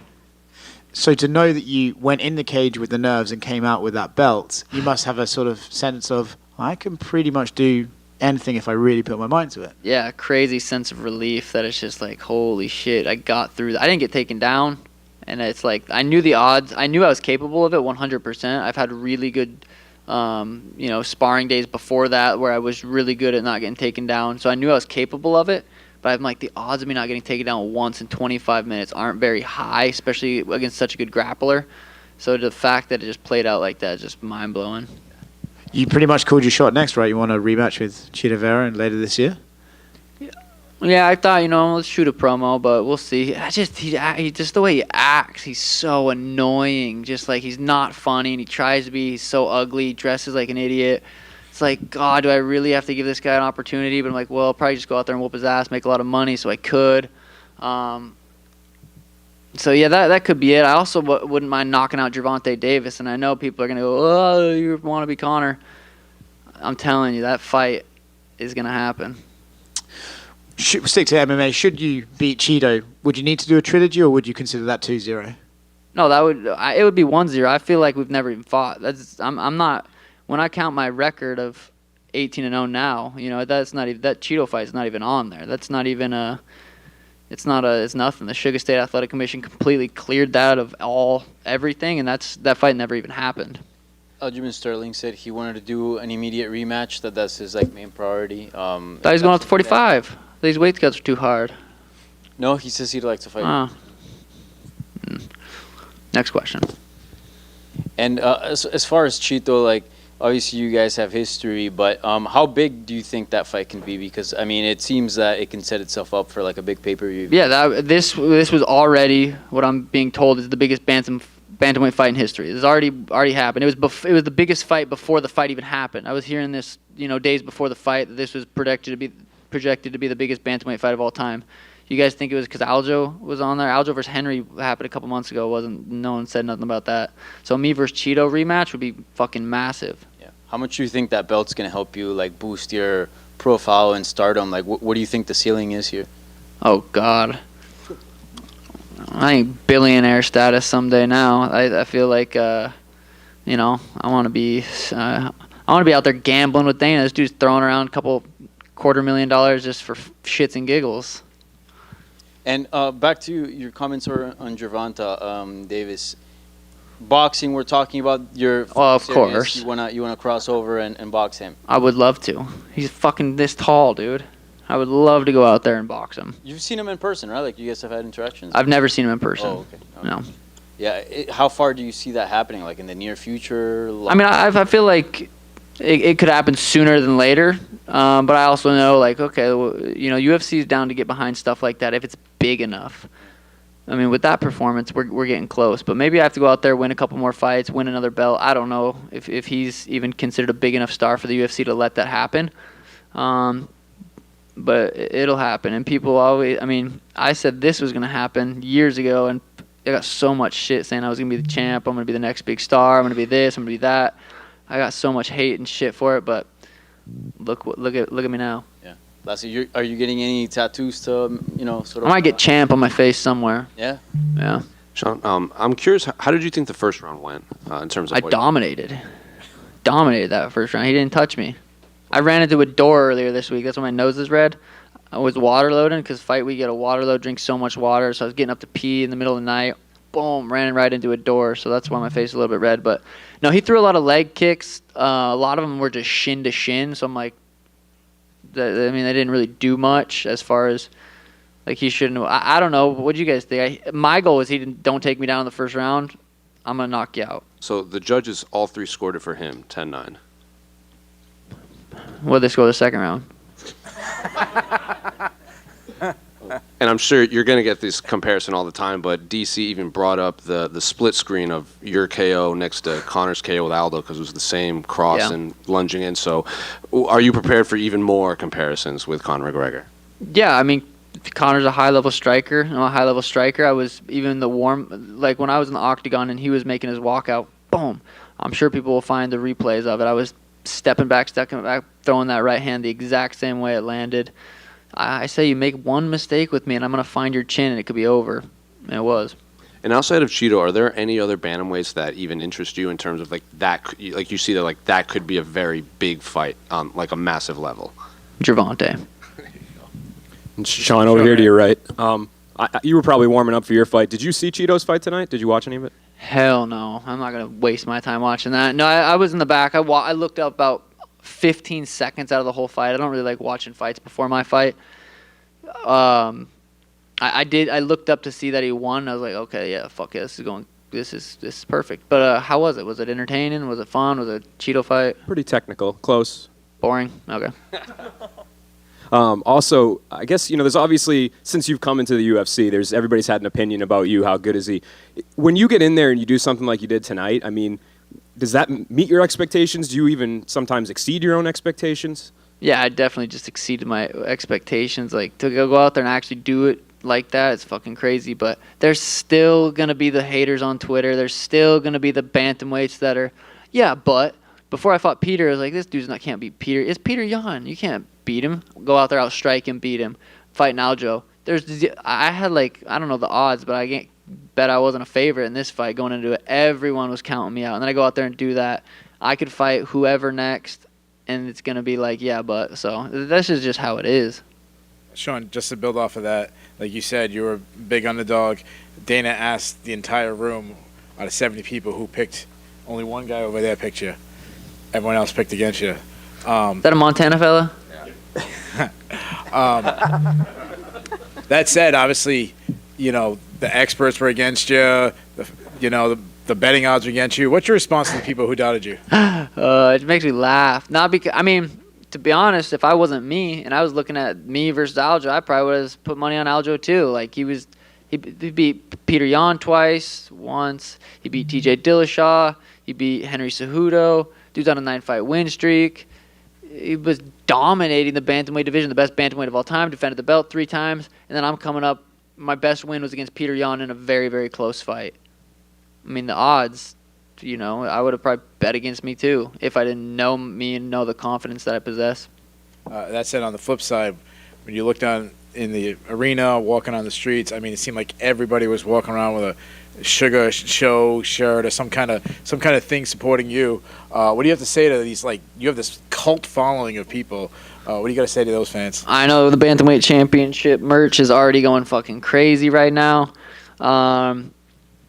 It's crazy that I remember I was at Conor Habib, or no, I was at some fight and I was sitting in the stands like pretty high up in T-Mobile, and it was right when I got in the UFC. I think it was after I fought Soccer Mom. And I was like, there's going to be a time where I literally can't even walk into this arena without security. And now just looking out in being the main event, seeing everyone wearing the Sugar merch is fucking wild. Congratulations. Thank you.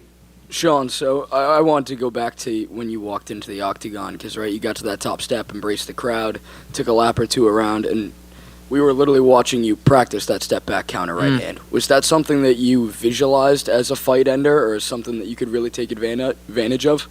I mean, punching backwards is a skill not a lot of people possess, and I can punch going backwards, and I knew he was going to be pressuring me.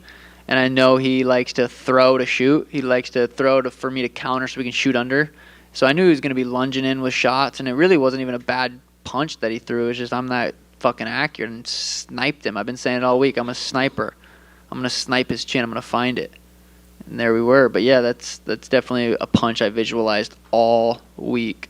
You talked about the feeling of relief, right? Once the fight was called off, what were the first thoughts through your head, and what were you thinking? What was that feeling like? Is this real? Am I going to fucking wake up in my hotel bed, be pissed off that this isn't real? Like, is this really fucking happening right now? Did that really just happen the way I pictured it and planned it to happen? Am I in a fucking movie? Then I was like, no, this is real. Thank you. Congratulations. Thank you. Sean, you're right.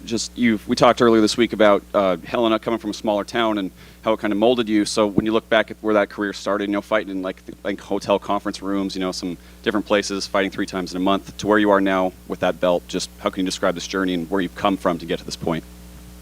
Yeah, it definitely wasn't an overnight.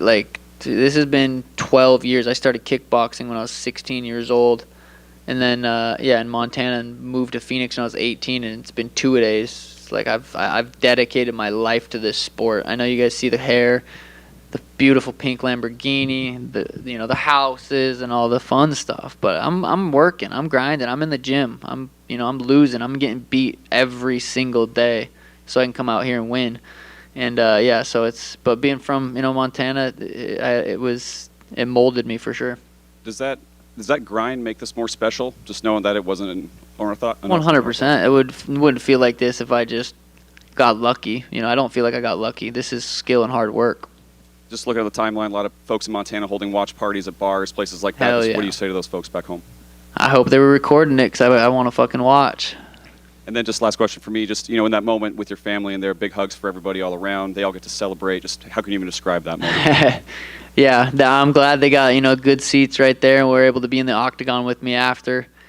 It's a moment I've been thinking about for a long time, and to see the shock on their face, like, holy shit, he did it. Like, it was really cool to be able to embrace that with them. Thanks, Sean. Right Congratulations. here, Sean. Congrats, champ. Thank you. One question from me. In your humble opinion, are you going to be on SportsCenter Top 10 tomorrow morning? Yes. Sean over here. Congratulations on the win. So obviously, coming from Montana, that's a big fight state. I mean, you got Kai Stewart, who won the BKFC championship. Next question. Oh. That kid sucks. Oh, fair enough. He's in my DMs talking shit. I'm like, what? I don't even know this kid. But nevertheless, as far as that's concerned, how did the people respond in Montana from your victory? Oh, yeah, I'm sure they're pumped. I've had probably 20 fights in Montana as an amateur boxing, kickboxing, MMA. I fought literally multiple times a month for a couple of years, and I got a lot of experience and a lot of confidence from those fights.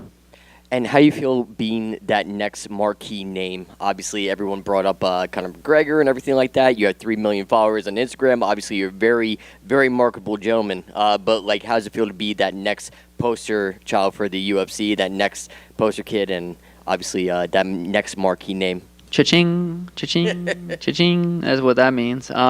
Feels good. I've been telling. You can go watch my interview before the Contender Series, before I was even in the UFC. I said, watch. This is going to happen. Literally, basically explained how my career is going to play out in a couple sentences. Here we are. Congratulations on the win. Thank you. You're right.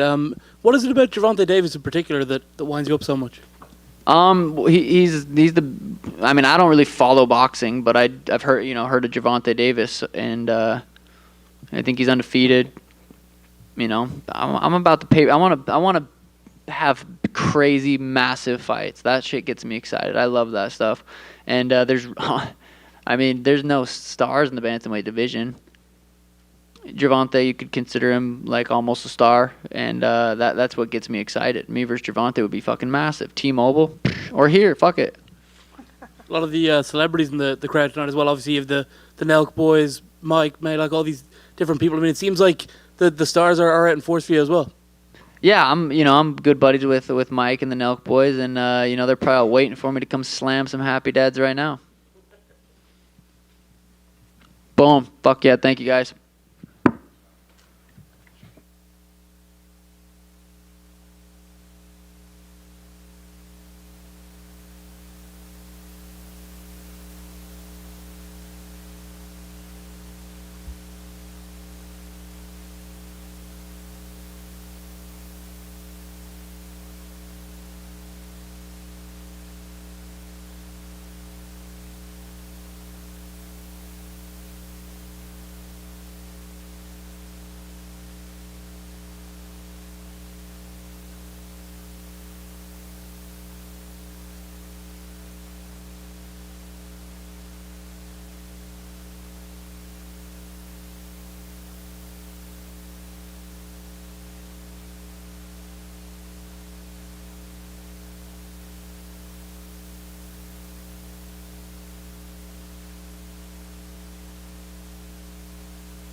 All right, Green. Só de precaução. First of all, congratulations on the victory. A very impressive win with 1 second left in the round. I'm curious, what are the emotions now kicking off this card and picking up another stoppage victory? Primeiro de tudo, parabéns pela vitória. Muito impressionante ter vencido com 1 segundo faltando. Qual que é a emoção de acontecer uma vitória desse jeito? Ah, é muito legal. Eu vou falar em português agora. O que você quiser. É muito legal, eu não sabia que faltava 1 segundo. Eu não ia soltar de qualquer forma até o juiz parar, que é essas instruções que eles dão pra gente. Eu tô me sentindo muito bem. Eu quero muito assistir a minha luta pra ver como foi, o que aconteceu. E aí eu acho que a ficha vai cair de 1 segundo. Então, eu sou muito feliz. I'm very happy. I did not know there was a second remaining. Actually, I just wasn't going to let her go because that's the instruction that we have. Just never let her go until the referee stops the fight. But I'm glad it happened. Very happy. I'm kind of curious and I'm anxious to watch my fight again so I can see the 1 second happening. And I think that's when finally it's going to settle in that I was able to do that with 1 second to go. But very, very happy right now. For the submission, you also dropped, so I'm curious, with a strike, was that an opening you saw that you knew you could take advantage of, or did it just present itself in the moment? A gente viu também teve uma hora que você colocou um soco nela, tava dando aquela cambalhada, mas assim, você viu, é uma coisa que você viu, a possibilidade de se transformar numa luta de chão e assim que aconteceu aquilo que você já estava no chão, esse é o caminho mesmo para ganhar a luta? Como eu sempre falo, a minha adversária me dando a oportunidade, eu nunca vou deixar passar, tanto em pé quanto no chão. Eu vou fazer o meu melhor pra finalizar a luta. Eu nunca luto, eu não gosto de lutar por ponto e eu não vou lutar por ponto. Então, se ela der a brecha em pé, eu vou pegar. E se ela der a brecha no chão, eu vou pegar também. As I always like to say, if my opponent gives me, there's a breach there, and I'm able to actually do something, whether it be standing up or down the ground, I'm going to take advantage of it. I don't like fights I don't like to score points. I don't like fights that go to the judges. So whatever happens, if I can do it by striking, if I can do it by finishing, I'm going to try to take advantage of the opportunity and get my chance. This victory, you also set yourself apart from your contemporaries, where you have the longest submission victory streak. You have 3 straight submission wins, and your 3 stoppage wins is now the, I think, second longest in the UFC flyweight division right now. So I'm curious, what do you make of those records that you have? Com essa vitória, você começa a se destacar dentro da divisão, porque você tem 3 vitórias seguidas, que na verdade, acho que a segunda mais longa, consecutiva, de finalizações com submissão. E hoje você já está completamente diferente de muita gente na categoria. Já são 3 e você está simplesmente se destacando. Como é que você vê esse tipo de recorde tão cedo na tua vida? Não é cedo, eu não acho que seja cedo. A gente vem trabalhando durante muitos anos e construindo os degraus para chegar até aqui. E hoje foi mais um degrau que a gente construiu durante esse último ano, 10 anos. E eu tô muito contente com esse resultado. Eu não posso dizer que é uma surpresa para mim nem pro meu time. A gente vai continuar trabalhando, vamos continuar construindo os degraus até chegar onde eu quero chegar, onde todos nós queremos chegar. I would even call it, early in my career. We've been working so hard for this to happen, and it's steps that we keep building in order just to take them. We build the steps, we step on them, and we continue to evolve on a different level. We're going to continue to work and to see where I can get. I mean, these are just steps, and they have been going on for quite some time, and myself and my whole team. The final one for me, when would you like to fight again? I know the UFC is going to Sao Paulo in the fall. Would you like to be on that card, or is there another date you had in mind? Última pergunta minha, quando que você gostaria de lutar? Sabemos que o UFC está voltando para o Brasil dia 4 de novembro em São Paulo. É uma luta que você gostaria de lutar, ou de repente outra data, outro lugar, outro oponente? Quando é que você gostaria de lutar? Primeiramente eu quero sentar e conversar com meus treinadores para a gente poder decidir o próximo passo. E aí, quem sabe, decidimos lutar em São Paulo ou não. Poderemos pedir ou não, se tiver adversário também. This is something I want to sit down with my coaches and managers and figure things out. And we're going to discuss when to fight again. Why not? I mean, who knows? We may actually end up fighting in São Paulo. We might ask for that fight. If there is an opponent, obviously we'll take that fight. Hey, Karina, right here. Obviously, it probably feels great to avenge a previous loss. That said, she submitted you the first time. You just submitted her right now. Does that make it even more sweet? Obviamente deve ser muito bacana você conseguir vingar uma derrota no passado para um oponente que naquela situação te finalizou. Agora você vai lá e finaliza ela. Torna as coisas assim, a doce vingança se torna uma coisa muito mais completa? Eu não sou o tipo de pessoa que faz nada por vingança. Aconteceu, ela cair como a minha adversária e eu fiz o meu trabalho. I'm not the type of person that actually sees like revenging or avenging losses, but it just happened. So it just so happened that she was there as an opponent, and I did my job. Obviously, you said you don't know exactly when you want to get back, but you want it to be soon. But 3-0, 3 stoppages. Do you want a ranked opponent next? Is that something you're looking at? Você falou que obviamente não sabe exatamente contra quem você quer lutar ainda e quando que seria, ou quão rápido você voltaria para o octógono, mas seria depois dessas 3 vitórias, 3 finalizações, 3 vitórias por parada de árbitro. Você está pronta para uma oponente ranqueada? É isso que você quer? Como a gente sempre fala, a gente dá um passo de cada vez. E eu vou voltar para o Brasil, conversar com os meus treinadores, ver o que o UFC vai propor para mim também. E aí a gente vai decidir. Se for ranqueada, ótimo. Se não for, ótimo também. Eu tô aqui para trabalhar. This is something that we always say back home. Talk to the team. We really take things one at a time, one step at a time. I'm going to go back home, sit down and Brazil with the coaches. And if the UFC puts a ranked opponent in front of me, that'd be great. If it doesn't, so be it. I'm here to work. Back here. Congratulations on the win. So obviously we're on the 30th anniversary of the UFC, and the UFC has been built on the backs of great Brazilian fighters such as the Gracies, Brazilian top team, Shooter Box. What does it mean to you as far as being a representative of the second renaissance of Brazilian fighters to come out of the gate, come out of the country, and also represent yourself in the sport? Obviamente, a história do UFC, esses 30 anos do UFC foram construídos com o trabalho nas costas de muitos brasileiros fortes no esporte. Como é que você se sente de ser uma representante, uma mulher brasileira que está chegando aí numa nova geração, uma nova leva de brasileiros que está representando um país que é tão importante para o UFC nos 30 anos da organização? Ai, gente, é maravilhoso. Isso é uma coisa muito louca. Eu assistia, quando eu morava na academia, eu assistia pela televisão. Era muito difícil me imaginar aqui, conseguir estar aqui. E hoje, estar aqui, sentir isso é muito palpável para mim, é uma realização. Então, eu sou muito feliz por isso. Abençoada por isso. You know, it's just a crazy thing. And when I was growing up, I was watching this. When I was living in a gym, I used to watch all the cars and think this was so far, to be part of this was so far away from me. Now, being here, being a part of this, fighting all these opponents, it's so palpable. It's amazing, it's incredible. So feeling very blessed about it. And you share the last name of Vanderlei and Anderson. How much pressure is that? Obviamente, você tem o último sobrenome de Vanderlei e Anderson. E a pressão? Eu acho que não, né?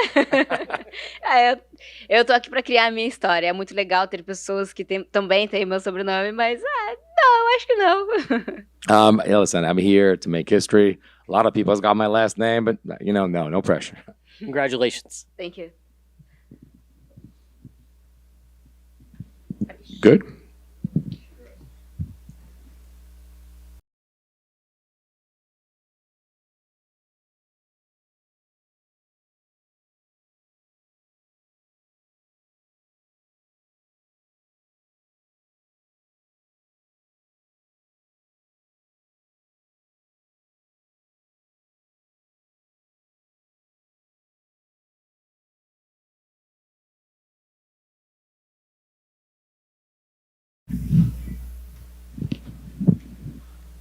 That's good. Well, congratulations on the victory. Pretty flawless performance. Not much of a mark on your face or anywhere on your body. I'm curious, how happy are you with the performance you put out there? Parabéns pela vitória. A gente está vendo que não tem nenhuma marca na tua cara, dá a impressão que teu corpo está em ordem. Você teve um desempenho praticamente perfeito e sem nenhum erro. Como é que você está? Quão feliz você está? Como é que você está? So thank you. So I am feeling very, very amazing. I've been working for this moment, and in my gym, I training hard all day because I want to give my battle in my fight, and now I am so happy because I hit work how I think I thought. I'm curious. Obviously, like I said, pretty flawless performance in there. Did she present anything that maybe surprised you, or do you think you just expertly game planned for her in this one? Tô curioso para saber uma coisa, como eu falei, foi um desempenho basicamente sem nenhum erro, foi perfeito. Ela ofereceu alguma surpresa? Você se surpreendeu com algo que ela fez ali, ou deixou de fazer, ou foi exatamente aquilo que vocês planejavam com a estratégia? So yes, I train a lot because I know Lee is a good fight, have a good strike, and I training all the time to be good in the fight. So don't so deixar ela me encontrar na luta. She didn't. I worked so hard for her not to find me in the fight. Yes. So I am training my English. I don't know about all the Very words. good. I was gonna ask, how often do you practice English? Thank you, sir. How often do you practice? So I study all day, so it's a very hard because I train a lot. I train 3 times per day, and yet I study English because I want to speak with my fans. I have a lot of fans here, and I love it to talk with the people. And final one for me, when would you like to fight again? I know the UFC is going back to Sao Paulo later this fall. Would you like to be on that card, or is there another date that you would like? Você quer, realmente, só foi perguntado para você quando que você quer voltar. O UFC está voltando para o Brasil em São Paulo dia 4 de novembro. Algum oponente, algum nome? So in November, Uh-huh. yes, Quatro I can't to fight because my friend Paulo Costa have a good fight so in Abu Dhabi, and I need you waiting because my coach Carlos will be with him in Abu Dhabi, and now I want to rest with my family, and after that I will think about another fight, but now it is more easy to know my opponent because if you be in the ranking, I want to fight with the fight before me. Yes, before me. On top. Yes, on top. You mentioned Paulo Costa there. He just tweeted that you're on Secret Juice. I was wondering how often you take that. Tá tomando Secret Juice? Yes. Paulo Costa made the